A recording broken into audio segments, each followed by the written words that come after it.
setup kamera Sony ZV-E10 untuk membuat film pendek.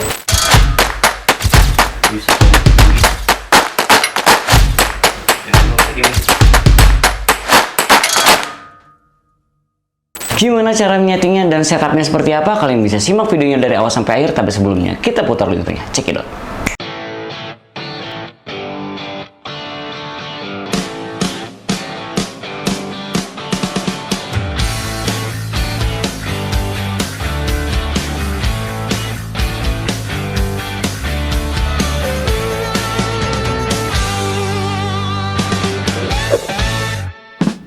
Assalamualaikum warahmatullahi wabarakatuh. Baik lagi di Farul Aji Channel. Oke teman-teman, di video kali ini gue mau sedikit nge-breakdown atau nggak mau ngasih tahu ke kalian semua gimana sih caranya menyeting kamera Sony ZV-E10 untuk membuat sinematik film atau nggak membuat short film yang kemarin gue udah tayangin ya. Kalau misalnya kalian belum lihat nih, ada di kolom deskripsi ya linknya. Kalian bisa tonton dulu videonya seperti apa, dan di sini gue bakalan kasih tahu ke kalian semua settingannya kayak gimana menggunakan kamera Sony ZV-E10 dan menggunakan lensa apa, terus juga lightingnya seperti apa. Nah, di sini gue bakalan bongkar semua. Oke teman-teman, kemarin tuh gue bikin ya short movie iseng-iseng aja ngisi waktu luang gue sama adik gue tuh nyoba bikin short movie atau enggak short film yang dimana gue bikin rutinitas gue tuh seperti apa ya, mulai dari bangun tidur, terus juga ngapain sampai gue ngedit lah istilahnya. Nah, itu sedikit cuplikan aja dan sedikit gue bereksperimen juga menggunakan kamera Sony ZV-E10 tuh hasilnya seperti apa kalau misalnya kita menggunakan low light ya teman-teman. Nah, di sini gue bakalan ngasih tahu kalian semua equipmentnya tuh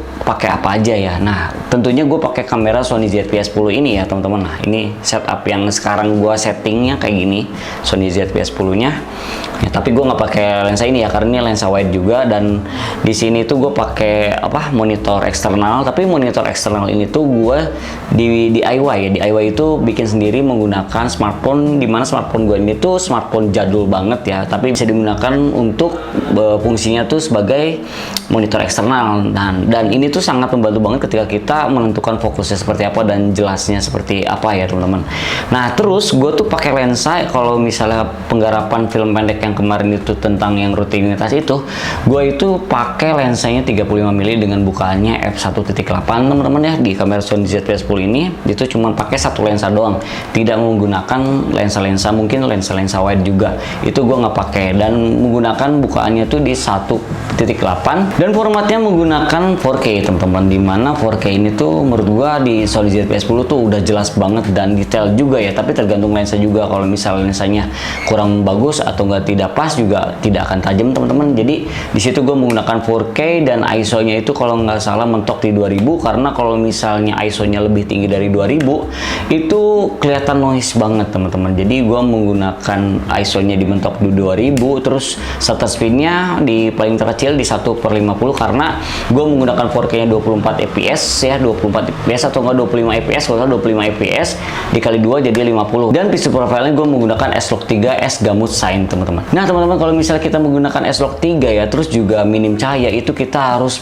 memperhatikan banget cahaya yang ada di sekitarnya. Terus kita harus pengen pakai low light nih, gimana caranya terlihat low light tapi nggak minim cahaya. Nah, kita harus mengcombine si lightingnya seperti apa, harus menata letakkan si cahayanya seperti apa supaya tidak exposure compensation itu tidak di bawah 2 teman-teman. Karena S-Log 3 itu kita harus menentukan si exposure compensation itu minimal di 2, karena kalau misalnya kita di 0 atau enggak di 1.3 1.7 itu bakalan noise parah teman-teman. Walaupun terlihat tipis, kalau misal di layar Sony ZV-E10 itu tuh terlihat tipis banget teman-teman. Kalau misalnya lihat ya di layar itu nggak kelihatan ya, nggak kelihatan banget kalau ada noise. Tapi kalau misalnya kita pindahkan di monitor atau nggak di PC itu terlihat jelas banget. Dan kita harus pinter-pinter juga ketika kita nge-color gradingnya seperti apa, karena fatal banget teman-teman kalau misalnya kita tidak pinter ya, tidak pinter menggunakan si cahayanya dengan baik ya, penata letakan cahayanya seperti apa, itu bakalan noise parah.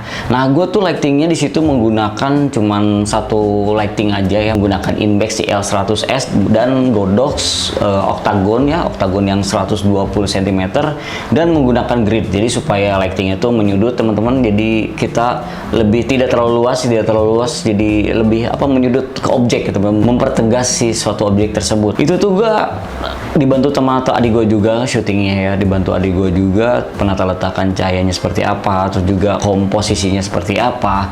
Nah itu kita harus bener-bener memperhatikan banget karena komposisi kan sangat berpengaruh banget ketika kita menonton ya teman-teman. Terus nanti dalam editingnya juga kita harus pinter-pinter juga caranya, color gradingnya seperti apa, dan harus seperti apa, scene per scene-nya juga harus nyambung. Terus kita harus menentukan dulu lagu juga, lagunya kita tentukan dulu mau moodnya kemana teman-teman ya. Dan itu tuh gue syuting malam-malam teman-teman, syuting malam-malam, tidak pagi hari, tapi gue dibuat seperti pagi-pagi karena ide itu datangnya tidak tahu kapan dan tidak terduga juga kapan bakalan datang idenya ya. Kalau gue ya, ketika ada ide itu harus cepat disalurkan karena nanti tiba-tiba lupa atau enggak nanti tuh tiba-tiba ya males ya. Itu kita harus merealisasikan langsung kalau gue ya. Tapi bisa juga kalian mencatat dulu atau enggak kalian bisa disimpan dulu nih, di sketsa dulu seperti apa supaya hasilnya tuh lebih maksimal. Tapi gue itu tidak terlalu maksimal karena apa adanya, dan ada ide gue bikin ini langsung gue eksekusi aja, hasilnya seperti yang kalian lihat di video yang udah gue posting sebelumnya. Nah seperti itu tuh gue settingnya malam-malam jam 8 malam sampai jam 9 malam sampai jam 10 kalau nggak salah, dan gue menggunakan inbox-nya itu yang di luar itu supaya menciptakan matahari pagi ya. Jadi si Kelvinnya juga gue panasin supaya seperti matahari. Scene per scene-nya juga kita harus menentukan kemananya, terus jalan ceritanya seperti apa. Itu tuh gue paling suka membuat sinematik yang film-film pendek. Dan gue juga pengen sebenarnya bikin film pendek yang bercerita, tapi gue belum terlalu mahir untuk membuat ceritanya. Jadi gue butuh teman-teman yang mungkin punya cerita dan nanti kita garap bareng. Nah terus kalau misalnya sinematik itu sebenarnya tidak seharusnya itu slow motion teman-teman. Tidak semua video sinematik itu slow motion karena sinema itu kan film. Gimana caranya kita membuat film sinema ya, mungkin seperti itu.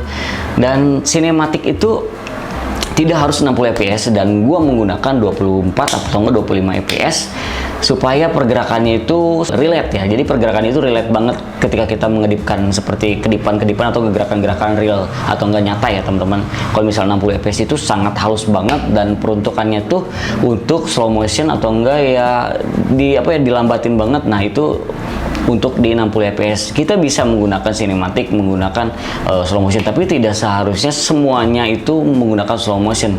Nah kalau misalnya kalian menggunakan 24 fps ini sangat banget rentan untuk gerak ya teman-teman. Jadi menurut gua itu harus pakai tripod atau enggak kalian menggunakan stabilizer gimbal teman-teman ya, supaya hasilnya tidak shaking. Dan kalau misalnya di kamera Sony ZV-10 ini tuh menggunakan 4K, kita bakalan seperti jelly kalau misalnya bergerak teman-teman. Jadi apa yang namanya rolling shutter, kalau bisa disebut itu rolling shutter, dimana si 4K ini tuh karena karena sensornya kecil ya, tidak seperti full frame seperti A7C, A72, A73 dan A64 itu masih rolling shutter juga. Nah kalau misalnya kita menggunakan 4K itu pasti banget rolling shutter ya. Jadi kita harus berhati-hati dalam pergerakannya kalau misalnya kita menggunakan Sony ZV-10 atau enggak A6400 ini. Nah ini kan gue pakai Sony ZV-10 yang ini ya teman-teman ya, di setup seperti ini ya. Jadi ini yang gue setup kalau misalnya bikin bikin video tuh seperti ini. Jadi enak untuk syuting. Terlihat juga di sini layar besar banget karena di Sony ZV-10 kan kecil ya, segede gini.